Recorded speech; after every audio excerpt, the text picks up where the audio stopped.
Ich hasse eBay Kleinanzeigen.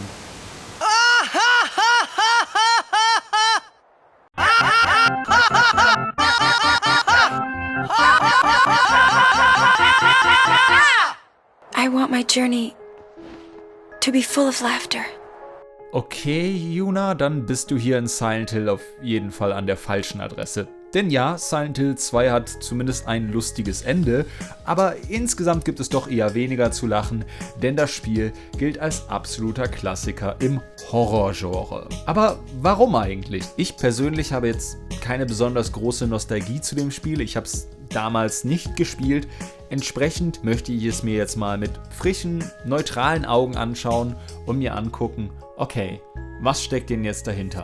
Warum wird Silent Hill 2 so hervorgehoben und als eines der besten Spiele des Genres angesehen? Denn auf den ersten Blick macht Silent Hill 2 gar nicht mal so viel anders als die meisten anderen Genrevertreter auch. Ich meine, auch hier läuft man im Grunde genommen ja nur mit Panzersteuerung durch die Gegend, von A nach B, nach C, nach D. Dort findet man dann ein Item und damit muss man zurück zu B, um dann weiterzukommen. Und zwischendurch begegnet man natürlich ganz vielen Monstern, denen man entweder ausweichen muss oder man besiegt sie mit Hilfe eines etwas sperrigen Kampfsystems. Zwischendurch gibt es kleinere Rätsel, wo man sich in der Regel nur irgendwelche Zahlenkombinationen merken muss oder irgendwelche Items miteinander kombinieren muss. Und natürlich muss man zudem nebenbei die ganze Zeit schauen, wo finde ich neue Heil-Items und Munition, damit man eben immer ordentlich Vorrat hat und nicht irgendwann ohne Energie oder Munition in der Gegend rumsteht und sich denkt, okay, ich bin erledigt. Das war's, oder? Also das war doch so ziemlich alles, was man in Silent Hill 2 macht.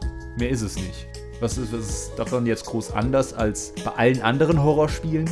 Natürlich könnte ich es mir jetzt einfach machen und sofort sagen, ja, das, was Silent Hill 2 ausmacht, ist natürlich auch die grandiose Atmosphäre. Aber eine bedrohliche Atmosphäre, das bieten doch viele andere Horrorspiele auch, oder? Ich meine gut, Silent Hill als Location ist auf jeden Fall ikonisch, genau wie der Nebel und das Kreaturen- und Monsterdesign ist top-notch, wobei man sagen muss, dass es letztlich auch gar nicht so viele unterschiedliche Kreaturen sind. Könnten vielleicht ein paar mehr sein, aber die Qualität stimmt auf jeden Fall. Also ich meine, wenn ihr das nicht creepy findet, dann weiß ich auch nicht. Und ja, Pyramid Head. Weiß nicht. Ehrlich gesagt kann ich den mittlerweile gar nicht mehr so ernst nehmen, weil er ist so ein bisschen zum Meme geworden. Was man hingegen auf jeden Fall festhalten muss, ist, dass die Story und die Charaktere sehr gelungen sind. Alleine schon die Prämisse, dass James hier nach Silent Hill gekommen ist, weil er einen Brief von seiner toten Frau bekommen hat. Sorry, ich habe James gesagt. Er sieht so ein bisschen aus wie eine ältere Version von Nitro Red. Also habe ich ihn einfach mal James genannt. Wie heißt du wirklich? My name's James. James Sunderland. Oh, okay, wusste ich doch. Was das Ganze eben wirklich so interessant macht, ist, dass man mit der Zeit eben wirklich merkt, okay, hier in Silent Hill ist irgendwie alles so ein bisschen persönlich. James findet Nachrichten, die ganz klar an ihn gerichtet sind. Er findet Charaktere, die etwas über ihn oder seine verstorbene Frau wissen, obwohl er sie noch nie getroffen hat.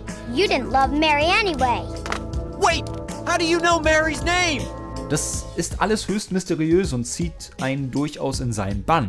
All das ist jetzt auch nicht wirklich komplex, aber es funktioniert halt und das kann man, glaube ich, allgemein über Silent Hill 2 sagen. Um nochmal auf das Gameplay zurückzukommen, das ich ja eben sehr schnell und grob abgehandelt habe. Für mich ist das Besondere eben auch hier, dass das Silent Hill 2 es irgendwie schafft, genau den richtigen Mittelweg zu gehen zwischen funktioniert, aber ist doch hinderlich. Denn wenn ich eben erwähnt habe, dass das Kampfsystem so ein bisschen sperrig ist, dann ist das tatsächlich kein Kritikpunkt. Denn ja, das steuert sich jetzt alles nicht besonders flüssig und in einem Actionspiel wäre dieses Kampfsystem eine absolute Katastrophe. Aber in einem Survival-Horror-Spiel sollen die Kämpfe ja jetzt auch nicht unbedingt spaßig sein und dem Spieler das Gefühl geben, dass er eine Kampfmaschine ist. Nein, jeder Gegner sollte eine Herausforderung sein und wenn man nicht aufpasst, dann wird man gerade von mehreren Gegnern relativ schnell überrannt. Wenn man einmal den Dreh raus hat, dann kommt man aber klar und das fühlt sich dann auch gut an, wenn man weiß, wie man Situationen handhaben muss. In welchen Situationen nutze ich welche Waffe? Wann komme ich mit Nahkampfattacken zurecht, wo ich eben keine Munition brauche? Wann sollte ich vielleicht doch besser ein bisschen Munition einsetzen? Das Spiel schafft es außerdem sehr gut, den Spieler an diese Herausforderung heranzuführen, denn den ersten Gegnern begegnet man auf offener Straße und da ist es noch sehr leicht, den Gegnern auszuweichen, was einem sicherlich auch ganz gut eintrichtert. Hey, wenn möglich, dann vermeide Kämpfe einfach. Das ist eigentlich immer die beste Option. Wobei nein, das stimmt eigentlich auch nicht. Es gibt tatsächlich auch Situationen, wo es auf jeden Fall sinnvoller ist, Gegner auszuschalten. Manchmal eben auch zu einem bestimmten Zeitpunkt, weil man sonst, wenn man wieder zurückkommt, plötzlich von ganz vielen Gegnern überrannt wird und dann mit allen gleichzeitig klarkommen muss. Und entsprechend muss man immer wohlüberlegt vorgehen und das ist sehr reizvoll. All das kann ich auch auf die Orientierung im Spiel übertragen. Denn auch da müssen Survival-Horror-Spiele eben einen guten Mittelweg finden zwischen, okay, der Spieler weiß, wo es lang geht und der Spieler muss sich erst einmal orientieren und gucken, okay, wo muss ich jetzt als nächstes hin? Was kann ich jetzt mit dem Item wo einsetzen? Diesbezüglich ist auch die Karte ein echter Segen, vor allen Dingen, weil James sich da auch notiert, durch welche Türen er gehen kann und so weiter und das hilft wirklich sehr.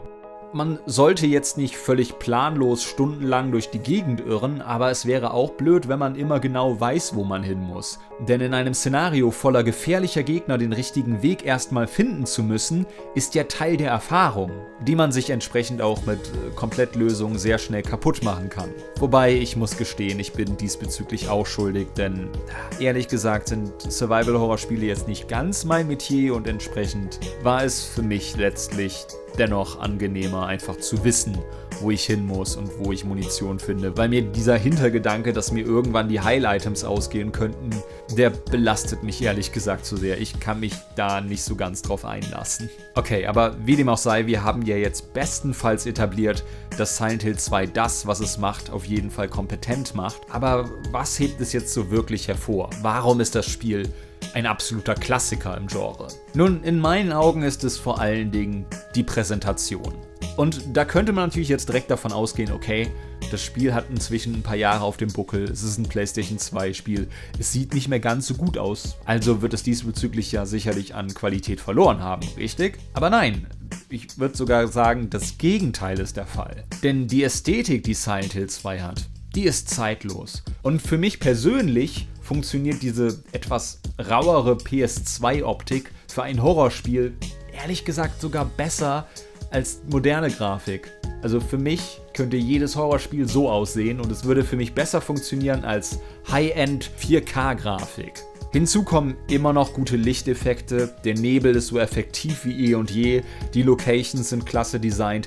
Über das Monster-Design hatten wir ja schon gesprochen, man muss allerdings nochmal extra erwähnen, dass gerade die Animationen wirklich super, super creepy sind. Perfekt. Auch da, ich wüsste nicht, was da aktuelle Grafikpower besser machen sollte. Und außerdem hat Silent Hill 2 wahrscheinlich mit das beste Sounddesign aller Zeiten. Ja, der Soundtrack ist fantastisch, super effektiv, atmosphärisch und bedrohlich und perfekt für dieses Spiel.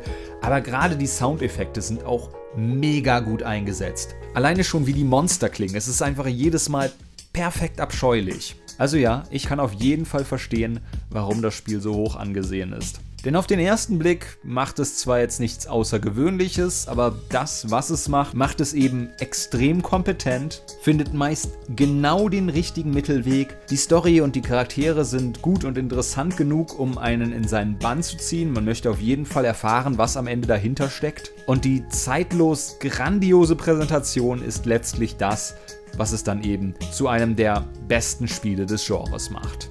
Aber wie seht ihr das? Was macht die Faszination Silent Hill 2 eurer Meinung nach aus? Schreibt's mir in die Kommentare, lasst es mich wissen.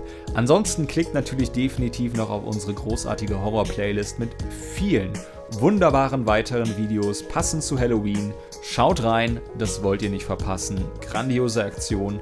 Nächstes Jahr gerne wieder.